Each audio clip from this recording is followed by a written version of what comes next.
دفعہ کا ذکر ہے، ایک جنگل میں ایک کتا رہتا تھا۔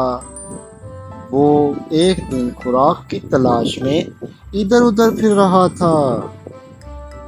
راستے میں اس کو ایک بکری نظر آئی اور بکری کے پاس ایک ہڈی بھی موجود تھی، کیونکہ کتا بہت ہی شوق سے ہڈی کھاتا تھا، اس لیے اس نے بکری سے وہ ہڈی مانگنا شروع کر دی۔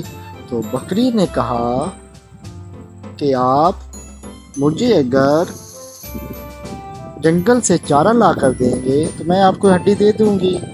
اس کے بعد وہ کتا وہاں سے گیا اور جنگل میں اس کے لیے چارہ تلاش کرنے لگا، جو وہ اس بکری کو دے کر اس سے وہ ہڈی حاصل کر سکتا تھا۔ پھر اسے وہاں ایک چارہ نظر آیا اور وہ یہ چارہ لے کر اس بکری کے پاس جانے لگا تاکہ وہ اس سے ہڈی حاصل کر سکے۔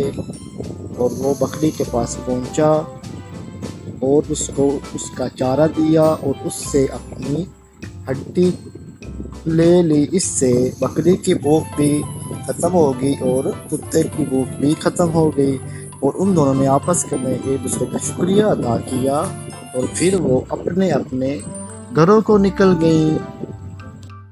اس کہانی سے ہمیں یہ سبق ملتا ہے کہ ہمیں ایک دوسرے کی مدد کرنے کے لیے ضرور کوشش کرنی چاہیے، اور جو کوئی ہم سے کوئی چیز مانگے اس سے وہ چیز آسانی سے دے دینی چاہیے، اور اس سے کوئی نیا فرمائش نہیں کرنی چاہیے، کیونکہ جو اس کے پاس ہوتا ہے اگر اس سے آپ کو فائدہ ہو جائے تو وہ بہت ہی اچھی بات ہوگی۔